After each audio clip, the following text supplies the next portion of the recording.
Hi, I'm Professor Angela Rasmussen from the Department of Electrical and Computer Engineering at the University of Utah. And today I'm going to go over an amplifier design using a BJT. So the goal is to understand how to design an amplifier configuration.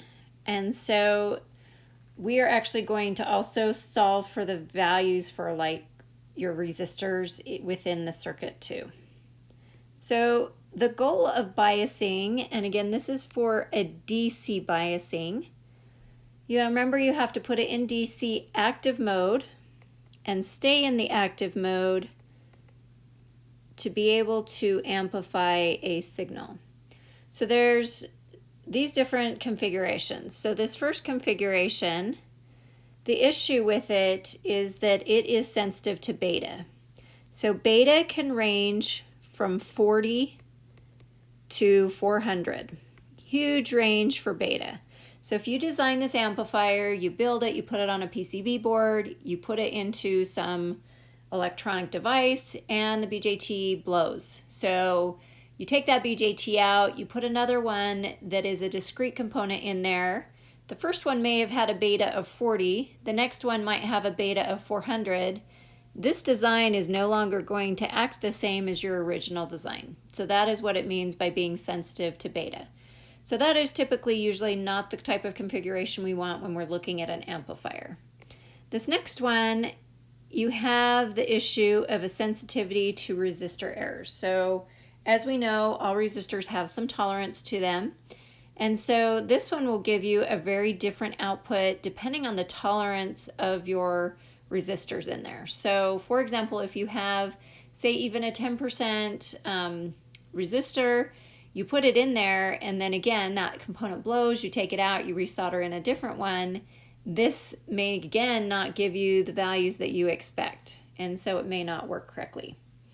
These two are always good configurations. So this one is always in active mode, where this one is what we usually like to use for a amplifier. Again, all of these will work to bias it, but this one has the added effect of reducing the effects of beta, meaning that as beta varies, so varying effect of beta, so if beta is 40 or 400, you're still going to stay within the range to keep this operating as you designed it. It also will reduce the effect of the resistance or the resistors. So of your resistors varying. And one other thing that this is good for is that it's more temperature resistant. So one thing with BJTs is that as your resistor heats up, it heats up the BJT, and that consumes more power, which in turn consumes more energy, and so you again produce more heat, and you get what is called thermal runaway with that, and you can actually melt a BJT. And so this configuration is more resistant to temperature and that happening. So this configuration is what I'm going to look at for the designs of a different, for finding out R1, R2, RC, and RE. So this is called the Emitter Degenerative configuration. So that's why this is Emitter Degenerative Design Procedure. So what we want to do here is keep RC at a value so that it's small enough to avoid saturation. So remember, if RC gets too big, we get the value of VC to be closer to VB. And for saturation, we want VC to be greater than VB. And we want it to stay there the whole time. So we want there to be quite a big difference between VB and VC. One issue, though, is we also don't want it to be too close to VCC, so that if our VC plus DC value plus AC gets too close to VCC, we're going to rail and not be able to amplify it also. And so one thing that we also want to keep in mind is keeping about a third VCC across this so that we have a bigger range to work with. So that's not in the notes of the steps here, but that is something to be considerate of. VRE needs to be a lot greater than the variations in VX and VBE. And so as you simulate this and build it, sometimes you'll need to change this voltage here to be a bigger value so that it does compensate for those variations in VX and VBE. The other thing we want to aim for is that I1, which is going through this, is a lot greater than IB, which is the small value here. So if we do that, then I1 is going to be pretty much almost the same value going through R2. So kind of some steps I've laid out here to be able to achieve these kind of goals here.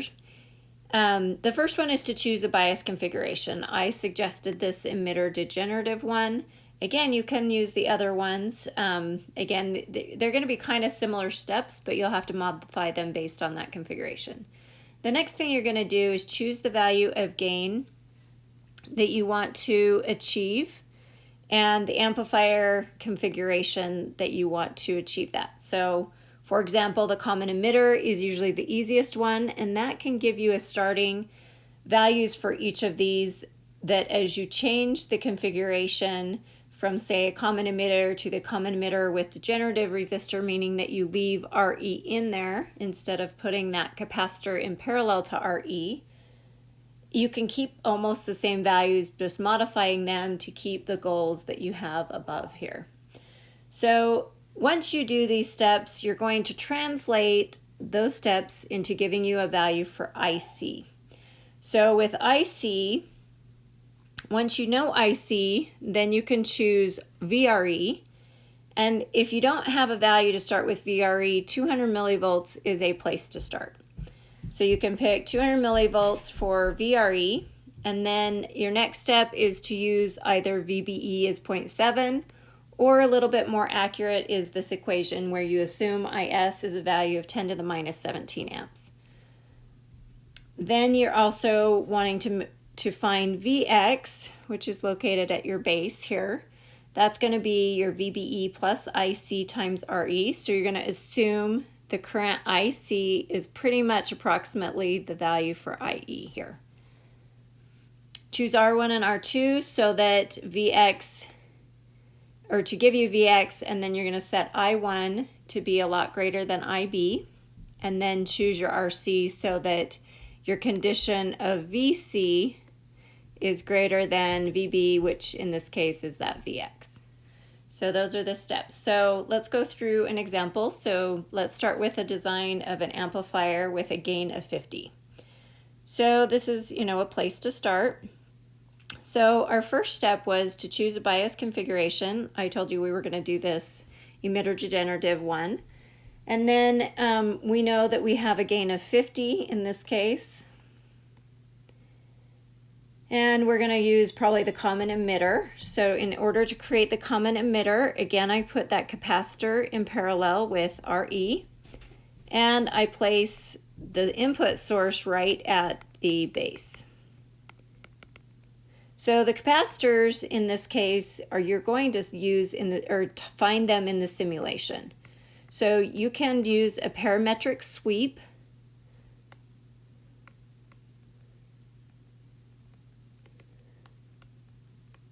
And I have instructions on that under PSpice. And you can sweep the capacitor both for C1 and C2, fix one and then sweep the other one, and then do the Bode plot. And for the Bode plots, you're going to look at where the input starts. So if you're supposed to design it to be less than 10 hertz, you need to make sure that it will operate after 10 hertz correctly.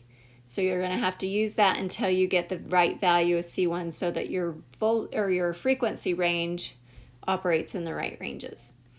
All right, so the gain here, remember, is V out is equal to minus GM RC. Sorry, V out over V in. V in was here. And so your GM, remember, is IC over VT. And so you're going to set this equal to 50. And a minus IC over VT we can assume is 25 or 26 millivolts times RC. So we have two unknowns here, so in design we're going to have to pick one of them. So we can either, if we remember, this minus is just an inversion, so I can get rid of it and just look at the magnitude. So if I solve this for IC, I'm going to get 50 times 25 milli over RC. Or if I solve this for RC, I'm going to get 50 times 25 over IC. So here I can just pick one. So for example, let me pick RC equals 1K. And that is going to yield an IC of 1.25 milli. So one other thing that I remember I said you want to keep in mind here that I didn't write down, but that was to keep in mind that you kind of want a third VCC here so that you don't basically rail out that input signal. So in this case, that will be about a 5 volts. Here for RC-IC, you get 1K times 1.25 milli. That's only going to give you 1.25 volts. So that's not a very big range for your input before it hits that rail of 15 volts. So what we want to do is change the values here for RC and IC. And so to get closer to that 5 volts, let's look at 2 milli. So if we do 2 milli,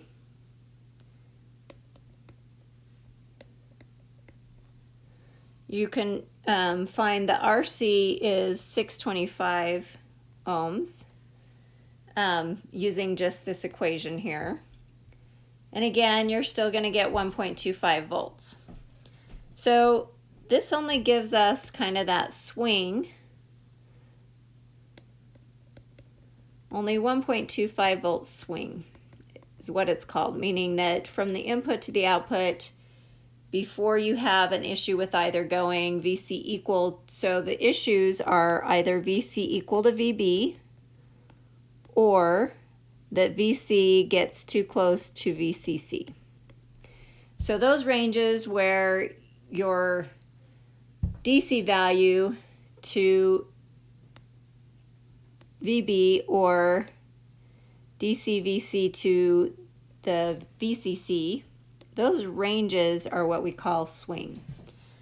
And so a better swing, as I said, was a third VCC, which would be a 5 volt difference.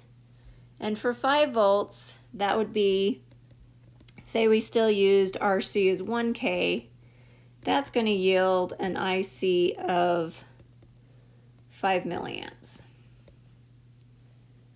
For the gain of this, that means that we would get a gain of approximately 200 volts per volt if we use this as a common emitter. So what we can do here is, even though we're designing this for a common emitter, we could still use the degenerative, so we could take out that C1, and that is going to reduce our gain from 200. We can use the simulation and kind of play with the value of RE and RC to get it to be closer to 50 if we wanted to lower that. So this gives us a better swing range, so we're going to use those values for the RC and IC. So our next step is that now we have the value for IC and RC. The next step is to choose the VRE. So for IC is 5 milliamps, we're going to use this, and we're going to set that, since we don't know, we're going to start with 200 millivolts. So we now know IC, so that's 5 milli, and we can solve this for our RE value. So this gives us an RE value of 40 ohms, so the 200 milli over 5 milli, and that's really super low. So we say, okay, that seems a little too low. So let's look at RE is 100 ohms. And that's going to give us a VRE if we keep the 5 milli. And so that gives us about 500 millivolts.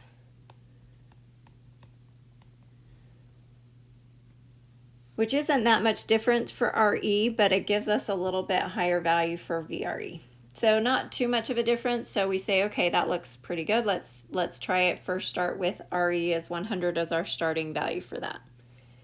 Our next step is to use either VBE or the equation. If we use the 0.7, we're just going to have 0.7 plus this ICRE, which was 500 milli. So that gives us a value of 1.2 volts, or we could be a little bit more accurate and calculate VBE. So 25 milli times the natural log of 5 milli over that 10 to the minus 17.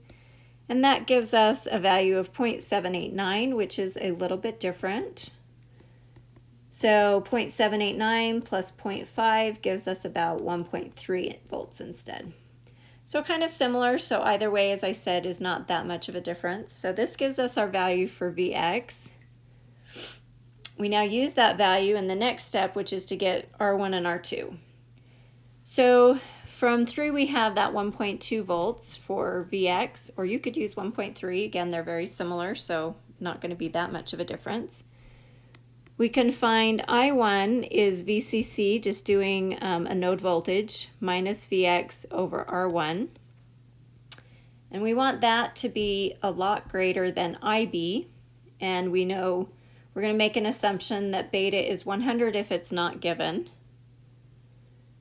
And so IB, we use the relationship with IC. So that's IC over beta. And so that gives a value of 5 milli over 100 for 50 microamps.